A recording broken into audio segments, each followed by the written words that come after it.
presentation is on genetics relating to blood banking. Blood group antigens are determined by genes. Genes are located at specific locations on chromosomes.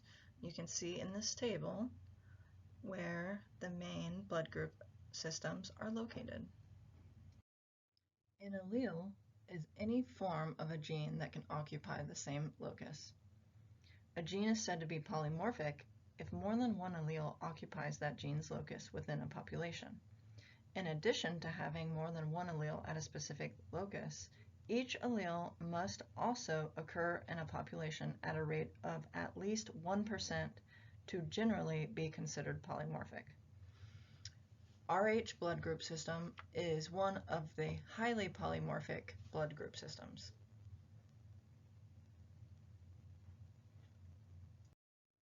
Chromosomes are the structure of DNA and protein that are found in cells. Humans have 46 in total. 22 are autosomes, and you have one pair of sex chromosomes, XX for females, XY for males. Homozygous is when you have identical alleles at the same chromosomal loci. Heterozygous is when you have two different alleles at the same chromosomal loci. Hemizygous is when you only have one chromosome. The most common example of this would be X-linked genes in males due to only having one X chromosome. These are the different inheritance patterns. There's dominant, which is a gene that will produce its gene product over another gene.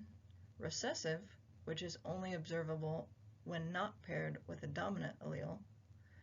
Amorphic, which is a gene that does not express a detectable product, which O blood group would be an example. And there's codominant. There's equal expression of both traits. So if you are heterozygous, you will express both alleles. A lot of blood group systems have this inheritance. Antithetical is the term used to describe allelic antigens that are opposite of each other. They usually occur in pairs, but there can be more than two alleles. KPA and KPB are examples of antithetical alleles. If an individual is heterozygous, they have one copy on opposite chromosomes. If you look at the anagram displayed here, I've highlighted the antithetical alleles. This is important in blood banking.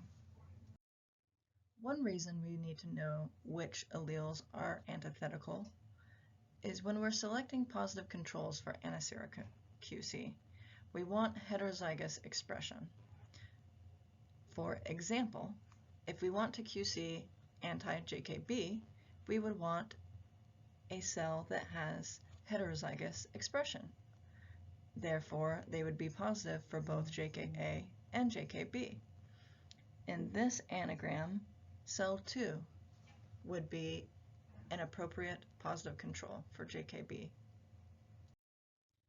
Dosage effect is a significant difference in an antibody reaction strength depending on the quantity of the target antigen present on the target red blood cell. For example, if you take reagent red cells that are homozygous for JKA, an anti-JKA antibody might respond with a 3+ or 4+ reaction. But when you have a heterozygous cell that has both JKA and JKB genes present, the antibody may react only at a 1+ or have no reaction at all. So a phenotype is an observed trait that we see. We determine this in blood banking by using antisera to test the red cells. Red cells cannot be genotyped as they do not have DNA. However, we can extract DNA from the patient or donor's white cells and genotype. This will give us a predicted phenotype, as we cannot determine a true phenotype from DNA. Mendel is known as the father of modern genetics for the work he did in pea plants. He proposed that traits can be inherited through genes. Different versions of genes are called alleles, and alleles can be dominant, recessive, or codominant. Mendel's law of random segregation states that alleles segregate randomly into gametes. When gametes are formed, each allele of one parent segregates randomly into the gamete, such that half of the parent's gametes carry each allele. Offspring will get one allele from their mother and one allele from the father. We use this law when we look at Punnett squares. We can use the mother and father's genotype or phenotype to predict what the child's genotype or phenotype may be. Mendel's second law is the law of independent assortment. This law states that alleles of different genes will assort independently of each other during meiosis. For example, eye color and ABO inheritance should sort separately. There is an exception, which is linkage, and this is if the genes are very close to each other on the chromosome, they may be inherited together. The first recognized example of linkage is the secretor gene and the Lutheran gene. Linkage disequilibrium refers to the presence of a statistical association between allelic variants within a population due to the history of recombination, mutation, and selection in a genomic region. The examples for blood banking would be HLA, MNS, RH.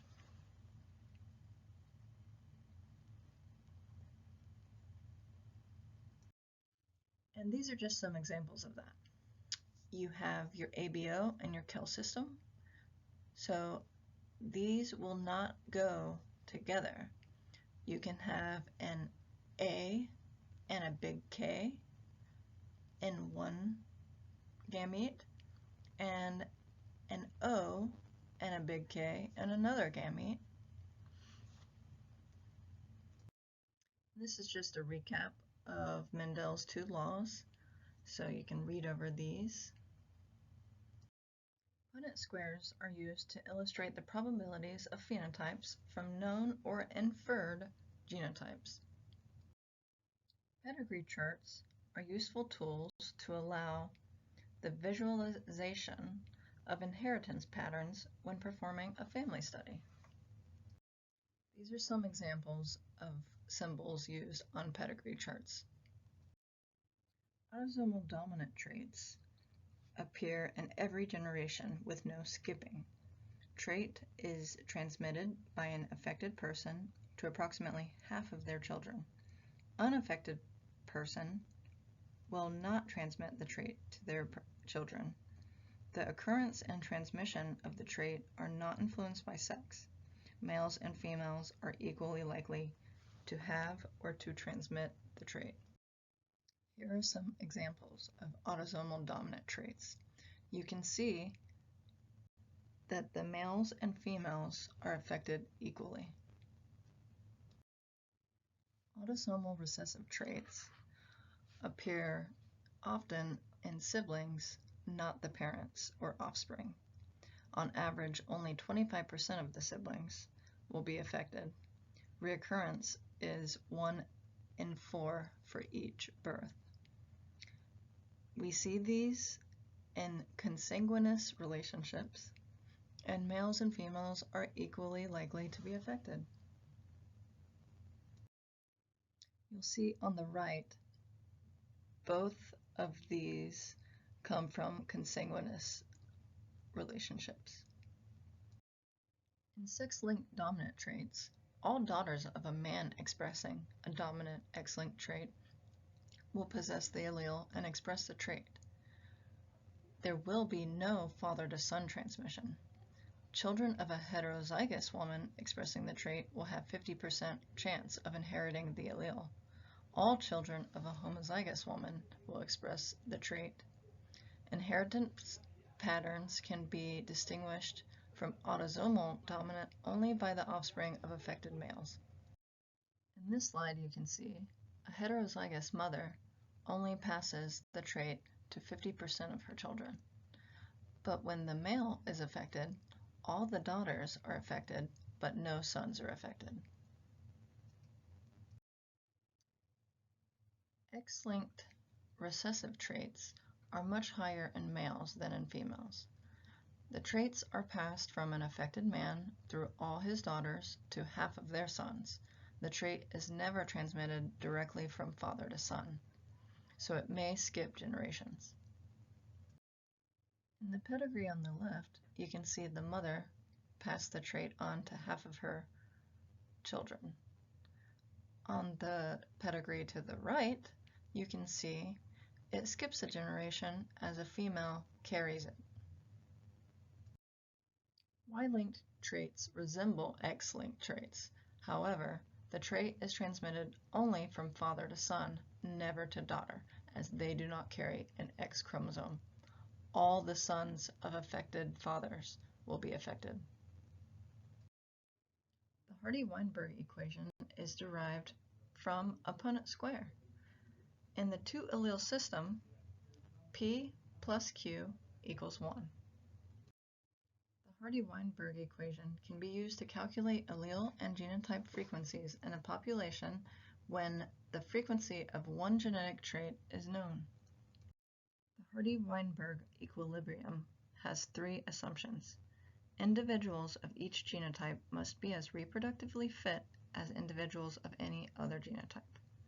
The population must have a large number of individuals, and random mating must occur. When tackling these equations, you want to first ask, what is the question asking for? If it's looking for gene frequencies, you'll use the P plus Q equals 1 formula. If you're looking for phenotype, you'll use the quadratic formula. Gene frequency questions might ask, what is the frequency of the blank gene? What is the frequency of the alternative or antithetical gene? Phenotype questions might ask, what is the frequency of heterozygous people? What is the frequency of homozygous people? Or what is the frequency of carriers?